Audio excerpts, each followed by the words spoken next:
우리 하나님이 오늘 주신 말씀은 로마서 9장 1절부터 13절 말씀입니다. 로마서 9장 1절부터 13절까지 말씀, 우리 한 절씩 교독하고 마지막 절 13절은 우리 한 목소리로 함께 읽겠습니다. 1, 2절을 제가 읽겠습니다.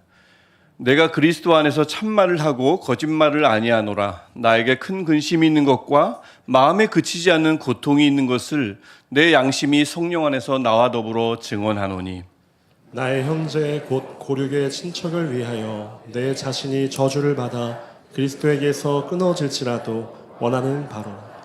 그들은 이스라엘 사람이라 그들에게는 양자됨과 영광과 언약들과 율법을 세우신 것과 예배와 약속들이 있고, 조상들도 그들의 것이요 육신으로 하면 그리스도가 그들에게서 나셨으니 그는 만물 위에 계셔서 세세의 찬양을 받으실 하나님이시니라. 아멘.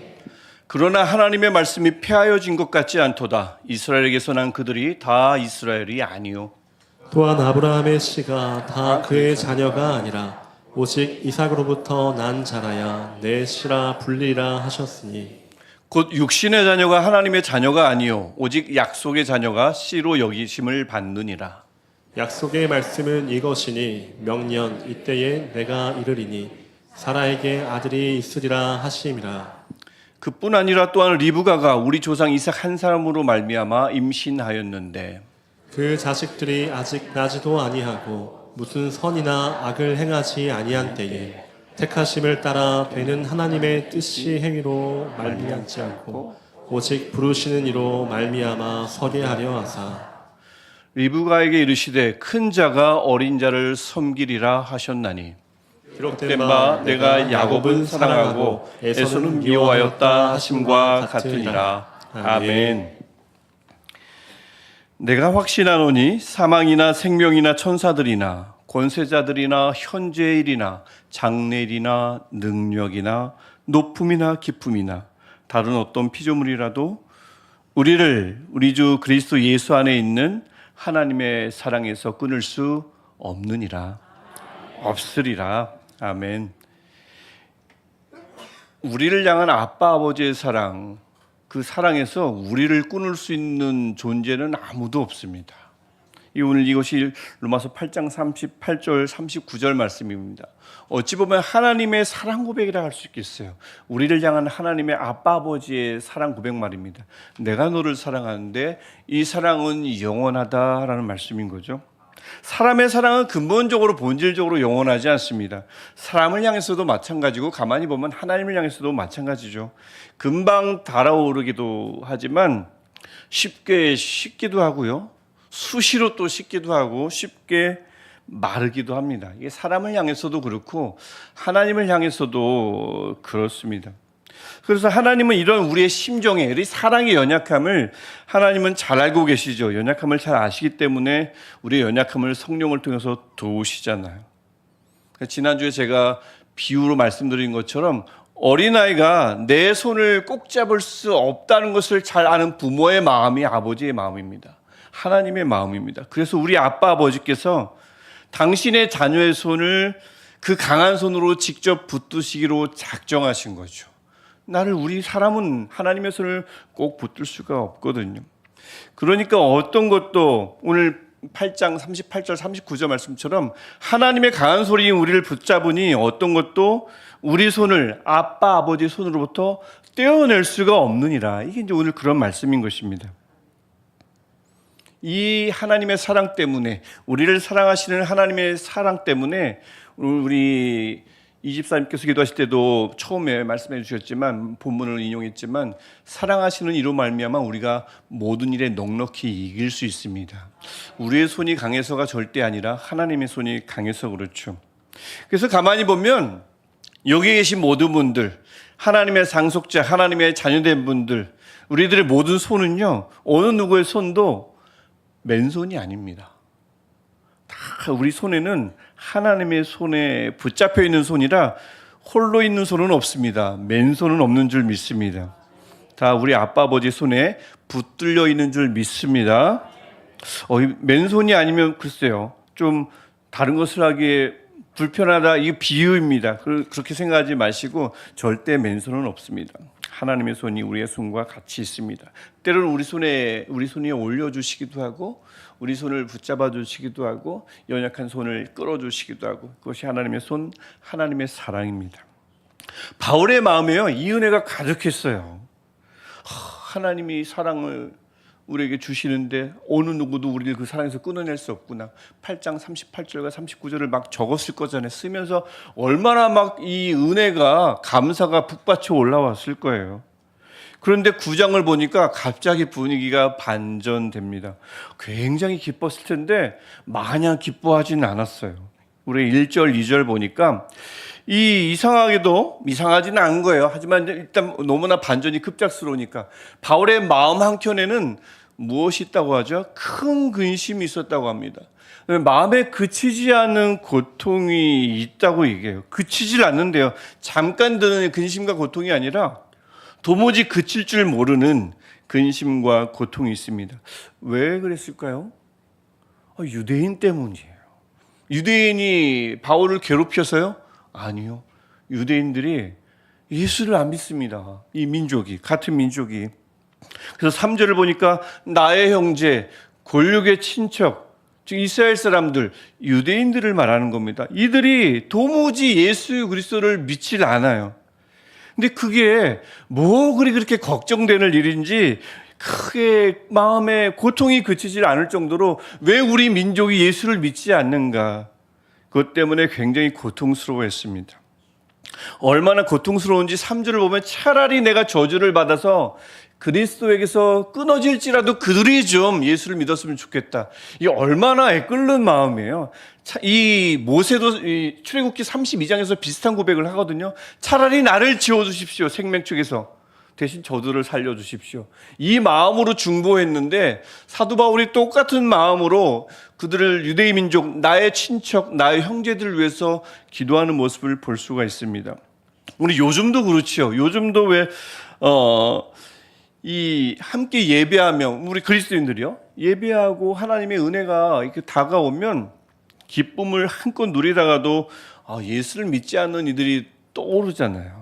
또 하필이면 또 그런 분들이 가까이 있으면 더욱 그렇죠. 그러면 걱정이 이만저만 아닐 때가 있습니다. 제가 이 말씀을 지금 현재 드리는 이 자리에서도 지금 제가 이 말씀을 들으면서, 제가 드리는 말씀을 들으면서 이런저런 사람들이 떠오르는 분들이 지금 이 안에 앉아 계실 거예요. 아, 그렇지.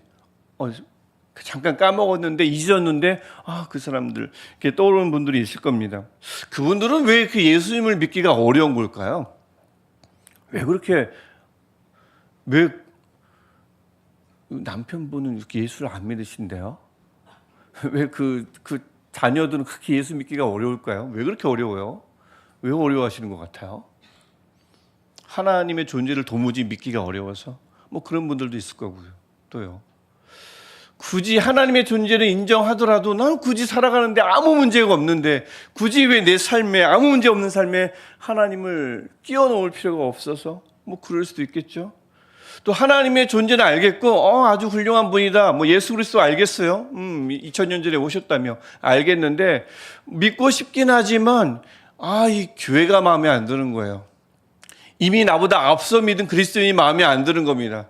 꼴 보기 싫어서 내가 예수 안 믿는다 하는 사람도 저는 봤습니다. 또 그런 분들도 또 있을 거예요. 뭐 다양한 이유가 있을 텐데 어쨌든 다 이유가 있어요. 왜 안 믿는지. 존재가 믿겨지지 않아서, 굳이 필요가 없어서, 교회가 가기 싫어서, 교회가 보기 싫어서, 저 옆에 사는 그리스도인들이 별로 보기 싫어서, 뭐 이런 다양한 이유가 있겠죠. 그래서 그런 사람들은, 아주 유한 분들은, 뭐 가족이 있거나 뭐 근처에 있거나 친구들이거나 좀 유한 분들은 너나 잘 믿어. 또 뭐 좀 유한 가족분들은 시간 되면 예배 시간인데 가야지, 본인은 안 가면서, 뭐 그런 분들도 있다고 하시더라고요. 또 하지만 좀 센 분들은 다시는 내게 예수 믿으라는 소리 하지 마라, 아주 듣기 싫어 죽겠다, 막 화를 내는 분들도 있을 겁니다. 뭐 여러 가지 경우가 있겠죠. 당시 유대인들은 왜 예수를 그렇게 믿기 어려웠을까요? 당시 유대인들은 말씀 때문입니다. 그들이 그것도 꼭 붙들고 있는 말씀, 신명기 6장 4절과 5절 말씀입니다.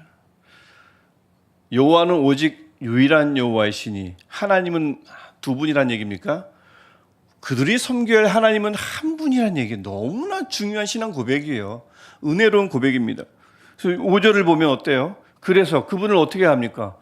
너무나 잘하는 말씀이죠. 마음을 다하고 뜻을 다하고 힘을 다하여 내 하나님 여호와를 사랑하라.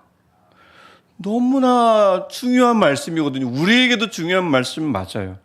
그런데 이 말씀을 그들이 은혜로 받았는데 이 말씀이 그들에게 걸림돌이 됐습니다. 이 말씀을 붙잡고 유대 사람들이, 이스라엘 사람들이 수천 년간 하나님만 신앙했어요. 하나님만 예배할 대상이라고 우상 숭배하지 않았습니다. 하나님만 신앙했어요. 맞아요. 옳았습니다. 하나님은 한 분이거든요. 그래서 그들의 조상들이 그렇게 하나님만 섬겼고요. 하나님만 열심히 섬기니 약한 민족이었는데 하나님으로 말미암아 부강해졌어요. 그런데 하나님 한 분만 섬기지 않았더니 우상 숭배했더니 나라가 어떻게 됐어요? 나라가 망하고 성전이 어떻게 됐습니까? 무너졌잖아요. 그러니까 이스라엘 사람들은 다시 한번 그 유일신이라고 합니다. 유일신앙. 하나님만 섬겨야 된다는 이 생각이 더 깊어졌겠죠. 다른 신은 절대 섬길 수가 없습니다. 나라가 망하고 성전이 무너진단 말입니다. 하나님 한 분만 섬겨야겠다. 그런데 바울이라는 사람이 같은 민족인데 막 다니면서 복음을 선포해요. 예수를 믿으라고 해요. 예수를 신앙하래요. 믿으래요. 예배하래요. 느닷없이 십자가에서 죽었다가 살아났다는데 그 예수를 믿으라고 합니다. 믿겨지겠습니까? 예수를 믿어야 하나님을 믿는 거래요. 한 번도 그렇게 가르침을 받은 적이 없는데, 우리 조상 대대로 수천 동안 하나님만 경배하면 된다고 했는데 바울이 나타나가지고 아니래요. 예수를 믿어야 하나님을 경배하는 거래요. 하나님을 믿는 거래요. 이거 받아들일 수가 없죠. 하나님만이 유일한 하나님이신데 어떻게 사람을 죽었다 부활했는지 그들이 어떻게 알아요? 500여 명만 봤는데 나머지 디아스포라 여기저기 흩어져 살던 유대인들은 본 적이 없죠. 그런 소문을 들은 사람도 있고 듣지 못한 사람들이 거의 대부분일 텐데 그 사람을 어떻게 하나님으로 섬길 수 있냐고요. 역사를 보더라도 사람 섬겼다가 다른 신 섬겼다가 나라가 망하고 끌려가고 죽임당하고 이게 그들의 고스란히 역사에 남아있는데 어떻게 사람이 하나님이라는 말을 어떻게 믿겠습니까? 믿을 수가 없죠. 그들은 자신했어요. 하나님만 믿으면 그들에게는 복이 있다는 자신이 있었습니다. 그게 4절과 5절에 나오는 복이에요. 거기 8가지 복이 4절부터 5절에 쭉 기록되어 있는데 8개 중에 7가지를 그들이 확신하고 믿고 그들만 가지고 있는 특권이라 생각했습니다. 4절을 보면 양자됨, 우리만이 하나님의 자녀다. 영광, 우리 안에 하나님이 임재하신다. 언약들, 노아의 언약, 아브라함의 언약, 그 다음에 이 모세의 언약, 다윗의 언약. 나를 믿으면 내가 너를 구원하겠고 넌 나의 백성이 되고 난 너의 하나님이 되는 이런 언약들이 이런 사람들 통해서 주어졌단 말입니다. 율법 있죠? 하나님의 말씀 많잖아요. 예배, 하나님이 성막을 주시고 성전을 주셔서 그들을 만나 주셨단 말입니다. 성전. 또 약속들, 언약뿐만 아니라 수시로 많은 선지자들 통해서 하나님께서 그들에게 말씀해 주셨잖아요. 그들에게만 말씀해 주셨잖아요. 믿음의 조상들, 아브라함, 야곱, 이삭, 이거 다 유대인들의 조상입니다. 믿음의 선생님들이 그들에게 다 있어요. 어떻게 믿어야지? 아브라함을 보면 됩니다. 왕들은 어떻게 통치하면 되지? 다윗을 보면 됩니다. 다윗의 길을 안 따라가서 그렇지 그들에게 그렇게 훌륭한 믿음의 조상들이 있었습니다. 어떤 민족에게도 없는 이 복들이, 특권이 그들에게 7개나 있었어요. 그들만의 것이라고 자신했고 이 7개를 사도 바울도 인정합니다. 당연히 인정하죠. 그런데 문제가 뭘까요? 마지막 8번째입니다. 그들은 알고는 있었어요. 그리스도, 즉 메시아, 기름 부음 받은 자가 우리 민족에게서 날 것이라는 것은 알고 있었지만 뭘 믿지 않습니까? 예수 그리스도를 믿지 않습니다. 예수가 그리스도라는 것, 그 8번째 복은 그들이 인정하지 못하는 거예요. 그리스도가 나올 것은 알았지만 예수가 그리스도라는 사실은 도무지 다가오질 않았어요. 사실 그게 가장 큰 복이고 예수님의 복음을 가장 먼저 들을 수 있는 그 얼마나 큰 특권이에요. 우리 예수님 직접 보고 싶지 않으세요?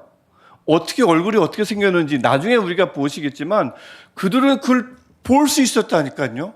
소문으로만 듣는 것이 아니라 예루살렘에만 가면, 갈릴리만 가면 볼 수 있었다니까요. 이게 얼마나 큰 특권입니까? 근데 그 큰 특권을 뿌리쳤어요. 그리고 예수가 그리스도라는 것을 인정하지 않았습니다. 사도 바울은 아무리 봐도 5절 후반에 있는 것처럼 그는, 즉 예수 그리스도는 만물 위에 계셔서 세세의 찬양을 받으실 누구십니까? 하나님이시라. 사도 바울은 그리스도만 생각하면 이 찬양이 절로 나왔는데 이게 무슨 찬양이에요? 예수님을 믿으면 하나님을 저버리는 겁니까? 예수님을 믿는 것이 하나님을 믿는 것입니다. 왜냐하면 그분이 하나님이시거든요. 그러니까 이 유대인들이 모르고 있는 겁니다. 예수를 믿으면 하나님만 믿는 신앙이 떨어지는 것 아니냐, 우상숭배 아니냐, 아니라는 거죠. 예수를 믿는 길이 하나님을 믿는 것입니다. 이렇게 얘기를 하는데 안 돼요. 믿을 수 없었습니다. 그러니까 대다수 유대인들은 그것을 신성모독으로 여겼고, 이 복음서를 보면 예수께서 나와 아버지는 하나다라고 할 때 유대인들이 발끈해가지고 돌로 쳐 죽이려고 했죠. 이유는 하나입니다. 신성모독입니다. 그것 때문에 그래요. 어떻게 감히 사람이 아무리 뭐 이런저런 기적을 베풀더라도 어떻게 하나님이 될 수 있겠어요? 하나님은 한 분인데. 그러니까 가만히 보면요, 요즘 예수를 믿지 않은 사람들보다 더 예수를 믿기 어려웠던 게 유대인들입니다. 그 과거의 유대인들. 또 그게 과거만 그렇습니까? 지금도 그래요. 지금도 유대인들은 여전히 예수님을 그리스도로 인정하지 않습니다. 절대 인정하지 않습니다. 제가 영국에 있을 때 신약을 공부하는 유대인 여학생이 한 분 있었습니다. 저보다 나이가 조금 많았는데 그분은 그리스도인이었습니다. 유대인인데 예수를 믿어요. 그리고 굉장히 똑똑하더라고요. 언어를 몇 개를 하는지 몰라요. 몇 개 언어를 도대체 몇 개를 하냐 했더니 한 5개 정도를 하더라고요. 적어도 뭐 영어, 프랑스어, 히브리어, 헬라어는 물론이고 그건 제쳐두고요. 현대 언어만 5개면 넘게 해요. 못하는 언어가 없어요. 너무 똑똑해요. 근데 야, 이렇게 너 영재인데 나라에서 이스라엘에서는 어떤 대접을 받느냐라고 했더니 종교적으로는 배교자, 국가적으로는 반역자. 왜냐하면 하나님만 섬기지 않으면 나라가 어떻게 되는데요? 망하거든요. 그런 취급을 받는데요. 그래서 너 비전은 뭐냐? 그래도 그 나라에 들어가겠대요. 이스라엘에. 그 유대인이 우리 이스라엘이 이 세상에서 가장 척박한 선교지다 라고 하면서 다시 그곳으로 들어가겠다고. 배교자로서, 반역자로서 매국노 취급을 받으면서도 들어가서 이 예수를 전하겠다고 그런 여학생이었습니다. 지금 아마 이스라엘에서 열심히 사역하고 있을 거예요. 목숨 걸고 사역할 겁니다.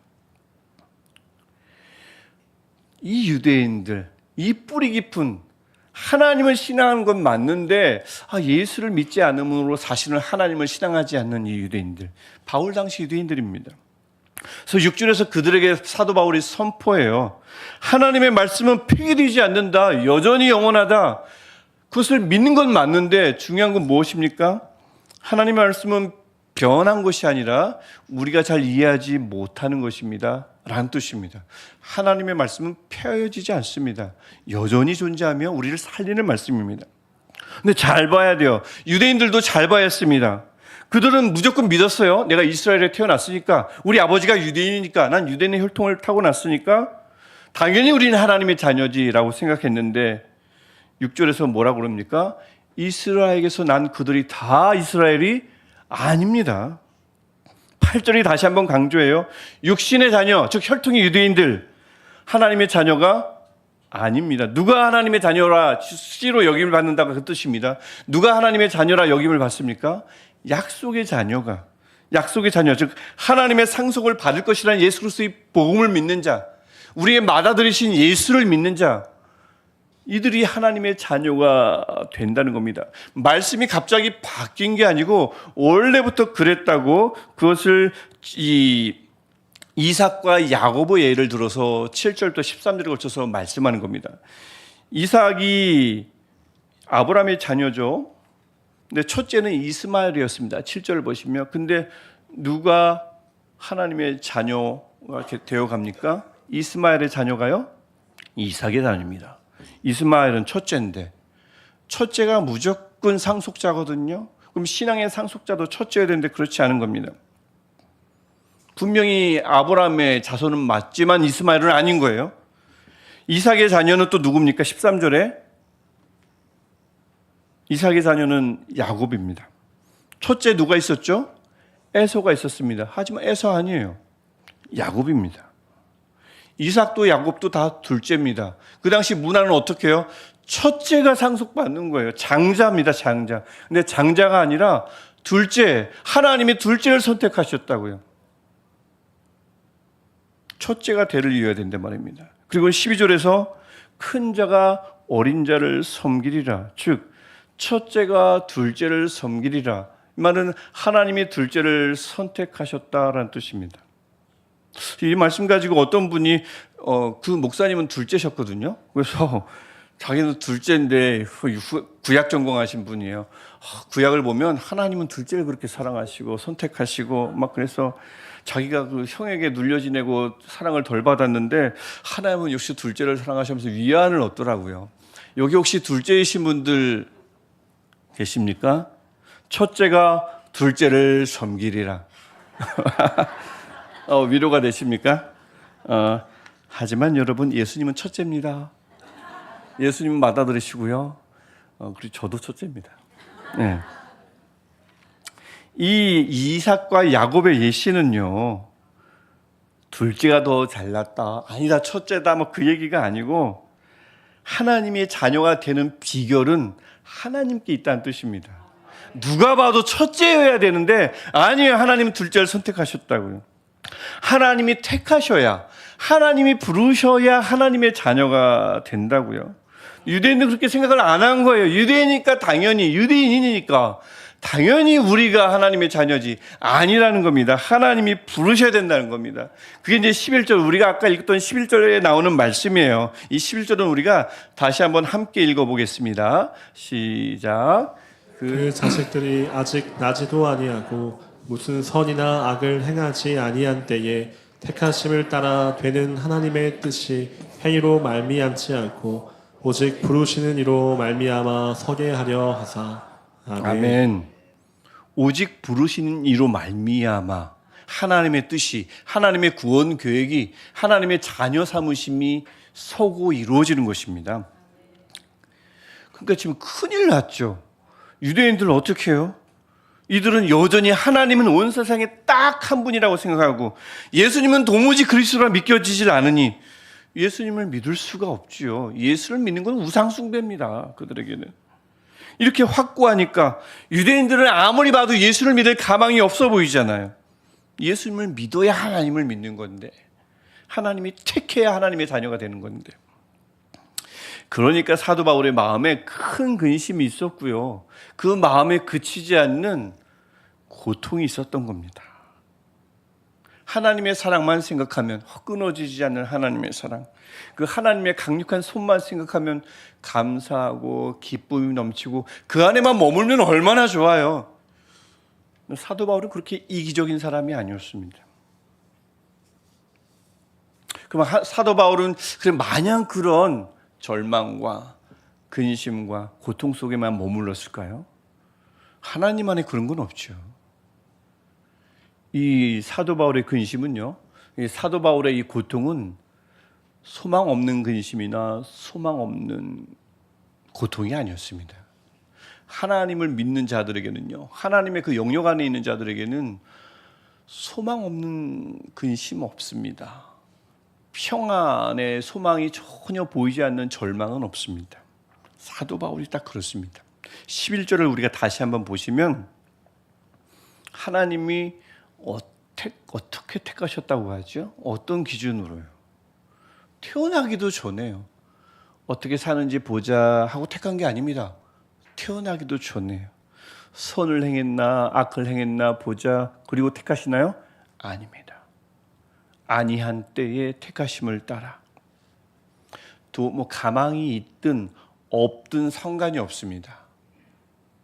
하나님이 부르신 하나님이 그의 뜻에 따라 택하십니다. 11절 말씀이 그거예요. 우리도 그렇게 해서 택함 받은 거예요, 여러분. 그렇잖아요. 제가 뭐 아버지가 목사님이셔서 제가 택함 받은 거 아닙니다. 저도 분명히 이 말씀 따라 아직 나지도 아니한 때에 택함 받은 줄 믿습니다. 하나님은 그렇게 택하시는 거거든요. 우리가 그 부르심 덕분에 이 자리에 있는 겁니다. 그 부르심이 허투루 부르신 부르심입니까? 후회하실까요? 하나님의 부르심에 후회가 있습니까? 우리가 나중에 보겠지만 미리 한번 보면 로마서 11장 29절 30절 하나님의 은사와 부르심에는 후회하심이 없습니다. 하나님의 부르심은 온전합니다. 완전합니다. 근데 그 부르심이 언제 있는지 아십니까? 30절 보시면 언제 이루어졌냐면 너희가 전에는 하나님께 순종하지 아니하더니 언제요? 이스라엘이 순종하지 아니함으로 이제 국류를 입었는지라. 굉장히 중요한 말씀입니다. 이스라엘이 이제 정신 차리고 순종함으로 국류를 입었다라고 되어 있습니까? 아니에요. 정신 못 차리고 순종하지 않는데 하나님은 국류를 베푸셨습니다. 구원의 국류를 베푸셨다고요. 부르셨다고요. 사도 바울은 이걸 믿었어요. 순종하지 않아도 아직 태어나지 않아도 악을 행하도 부르신 하나님, 선택하신 하나님. 이걸 믿었으니 사도 바울이 마냥 근심만 했을 리가 없어요. 마냥 그 큰 고통 가운데 머물렀을 리가 없습니다. 거기에만 잠겨 있을 리가 없어요. 도무지 가망 없지만 사도 바울의 시각으로 볼 때는 도무지 예수 믿을 가망이 없어요. 유대민족이 그렇습니다. 하나님을 믿지만 예수를 인정할 가망이 없어 보였습니다. 그들은 순종하지 않았습니다. 복음에. 하지만 사도 바울은 소망이 있었어요. 하나님은 순종하지 아니함으로 국류를 베푸시는 분. 이게 우리의 하나님이고 사도 바울의 하나님이고 유대인들의 하나님이거든요. 하나님은 순종하지 않지만 그들을 불쌍히 여겨 주셔서 분명히 부르실 것이라 택하실 거다라는 이 확신이 소망이 사도 바울에게 있었습니다. 눈으로 보면 소망이 없어요. 가망이 없어요. 근데 하나님은 가망이 없는 이들을 부르시는 분이시기에 그 소망 가지고 근심과 고통 중에 있는 겁니다. 그 유대인들은 어때요? 참 복도 많아요. 바울과 같은 사람이 있다는 게 얼마나 큰 복이에요, 유대인들에게. 그때나 지금이나 그때나 그저 나만 좀 평온하면, 아유 좀 넓게요, 우리 가족만 좀 잘 되면 그게 행복이고 그게 하나님의 은혜고 그게 하나님이 주신 평안이고 이럴 수 있는데 사도 바울도 충분히 그냥 하나님의 사랑 안에만 거하면 되는데 뭐 그리 유대인들 때문에 순종하지도 않고 복음도 듣지 않고 그 자신을 핍박하는 그 유대인들인데 뭐 그들 때문에 그렇게 큰 근심에 쌓이고 마음의 고통이 그치지 않았을까요? 유대인들은 참 복도 많습니다. 그런 바울이 곁에 있으니, 그런 바울이 그들을 위해서 기도하니 얼마나 큰 복이에요. 누구도 끊을 수 없는 하나님의 사랑 안에 머무는 저와 여러분, 여러분은 어떤 분들에게 그런 복이 되어 주십니까? 어떤 분들요? 도무지 가망이 없는 분들에게 복이 되어 주고 계십니까? 도무지 순종하지 않는 그들에게 복이 되어 주십니까? 어떤 복이요? 그들 때문에 근심하는, 그들 때문에 마음의 고통이 그치지 않는, 하지만 하나님을 믿으니 소망을 가지고 그들을 위해서 기도하는 이 복이 그들에게, 그런 복을 그들에게 주고 계십니까? 그들은 모르죠. 귀찮겠죠. 맨날 예수 믿으라고 하니까. 그들은 모릅니다. 그게 얼마나 큰 복인지. 우리 안에, 저도 마찬가지고요, 이런저런 근심이 있어요. 이런저런 고통이 있습니다. 없겠습니까? 저도 있어요. 있습니다. 근데 이 말씀을 가만히 준비하면서 깨달았어요. 이 하찮은 근심과 이 고통을 거룩한 근심과 거룩한 고통으로 몰아내야겠다. 지워야겠다. 사랑이 다른 사랑을 지운다면서요. 유행가 가사입니다만 하나님이 불렀습니다. 이 거룩한 근심과 거룩한 고통으로 여러분 안에 있는 하나님이 주시지 않는 근심과 고통이 사라지기를 축원합니다. 그래서 주변을 보십시오. 가까이 멀리 보십시오. 또 우리 민족을 보십시오. 하나님을 모른다, 하나님을 부정하는 이들로 인해서 우리 안에 이런 축복을 해도 되는지 모르겠지만 이 말씀으로 축복할게요. 우리 안에 그들 때문에 우리 안에 큰 근심이 있기를 축원합니다. 하나님을 여전히 모르는 민족들 때문에 우리 마음에 그치지 않는 고통이 있기를 축원합니다. 우리나라만 봐도 전체 인구의 80% 이상이 하나님을 모르는 우리 형제들이잖아요. 우리 민족이잖아요. 그들 때문에 근심하고 그들 때문에 늘 마음에 도무지 그칠 줄 모르는 아픔을 달고 사는 저와 여러분 되시기를 축복합니다. 가망 없지요. 소망 없어요, 여러분. 예수 믿을까요, 그들이? 하지만 하나님이 부르실 겁니다. 순종하지 아니함으로 그들도 국류를 입을 줄 믿습니다. 하나님의 말씀입니다. 특별히 우리 기도해야 할 이들을 특별히 구체적으로 정하면 더욱 좋겠습니다. 구체적인 대상을 정하고 사도 바울의 마음처럼 대단한 마음이죠. 차라리 뭐예요? 내가 그리스도에게서 끊어져도 좋으니 저들을 불러주십시오. 이 정도의 마음은 가지고 기도해야지요. 굉장히 극단적인 마음이지만 사도 바울이 그 마음으로, 사도 바울만 아니라 모세도 그랬다고 그랬죠. 출애굽기 32장에서 그랬습니다. 이 마음으로 중보하는 저와 여러분 됐으면 좋겠습니다. 그냥 하나님 저를 살려주셔서 감사한데 여력이 좀 있으시면 시간 나시면 저들도 좀 구원해 주십시오. 이런 기도 누구나 하죠. 이거 말고 차라리 저를 버리시더라도 저들을 좀 불러주세요.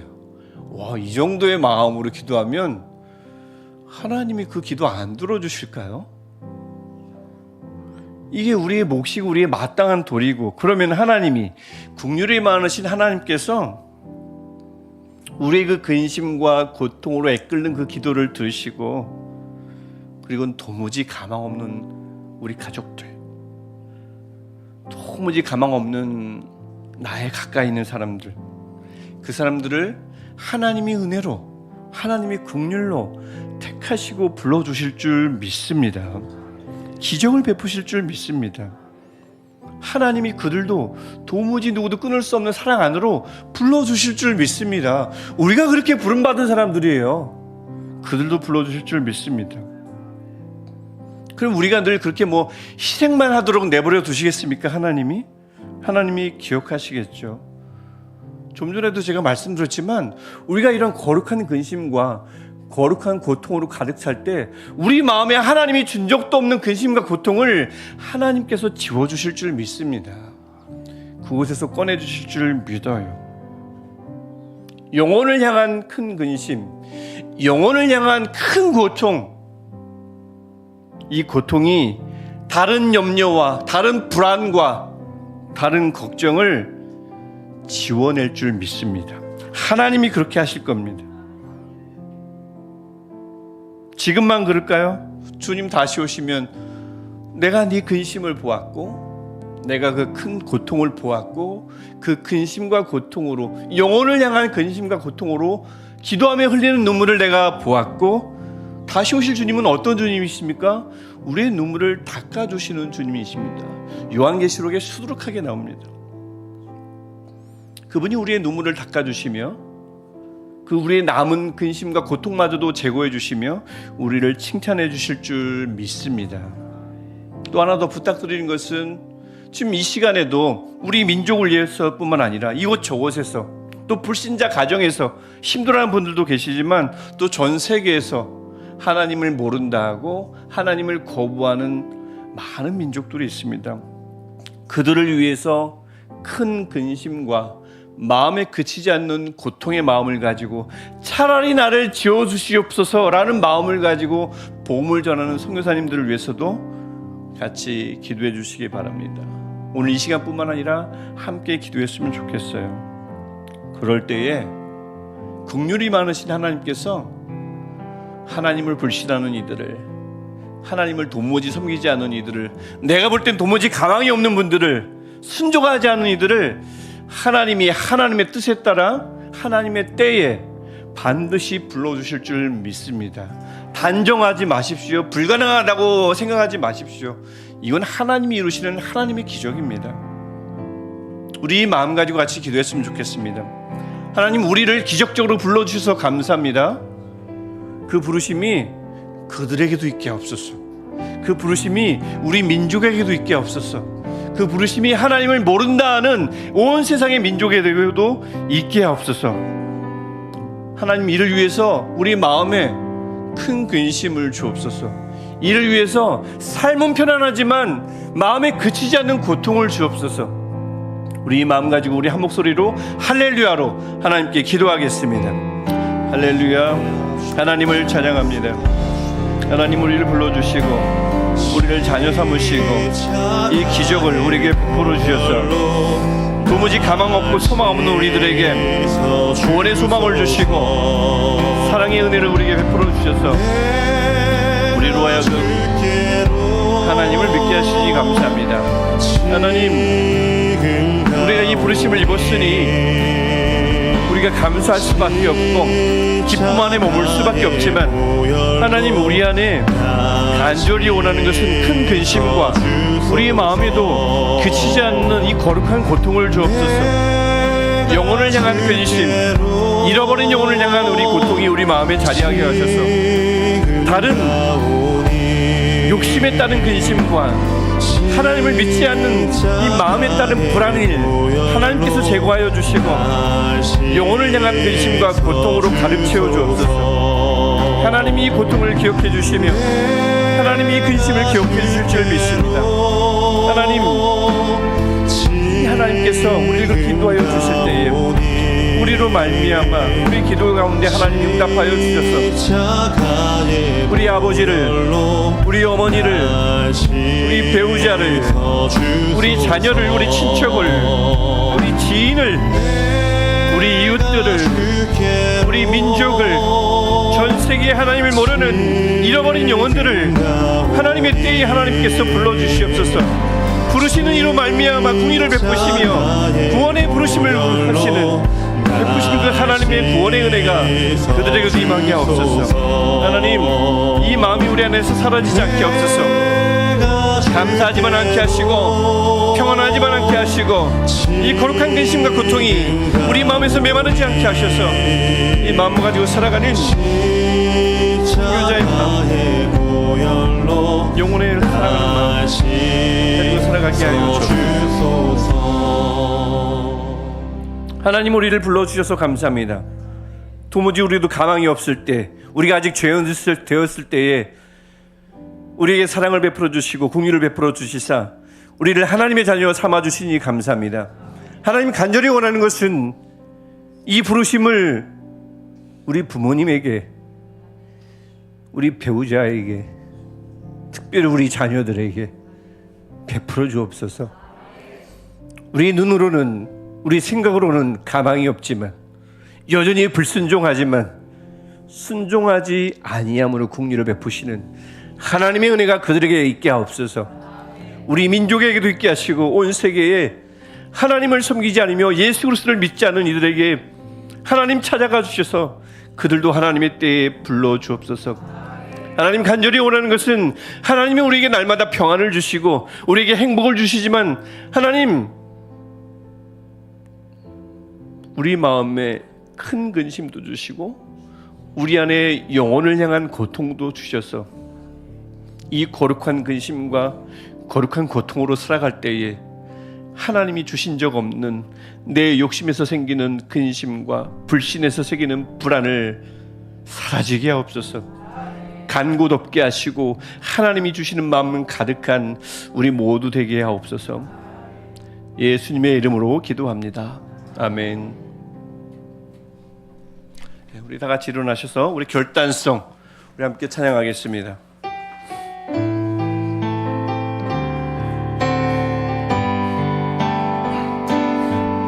다시 그 교회로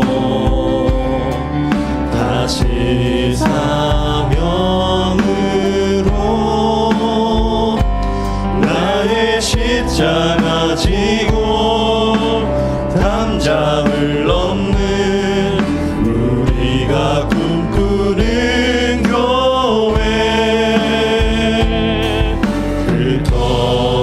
흩어지기 위해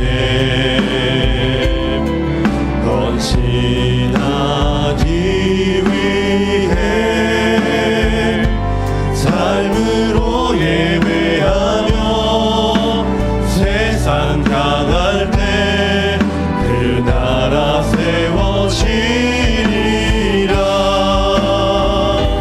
주 영광 여기 임하사 열방 향해 그 빛 비추소서. 주의 얼굴 구할 때 주의 향기 머무소서. 주 영광 여기 임하사 주 영광 여기 임하사 열방 향해 그 빛 비추소서. 주의 얼굴 구할 때 주의 향기 머무소서. 하나님 예배를 받아주시며 우리 예물을 받아주시고 한 주간의 삶도 하나님 붙들어 주시며 흠양하여 주옵소서. 이제는 세세의 찬양을 받으실 예수 그리스도의 은혜와 자기 아들을 아끼지 않으셔서 우리를 자녀 삼으신 하나님의 사랑과 하나님의 뜻대로 말할 수 없는 탄식으로 간구하시던 성령의 도우심이 하나님이 없이 살아가는 이들을 위해서 근심하며 고통스러워하며 하나님의 긍휼을 구하기로 작정하는 모든 예배자들 위해 영원토록 함께 하시기를 간절히 축원하옵나이다. 아멘.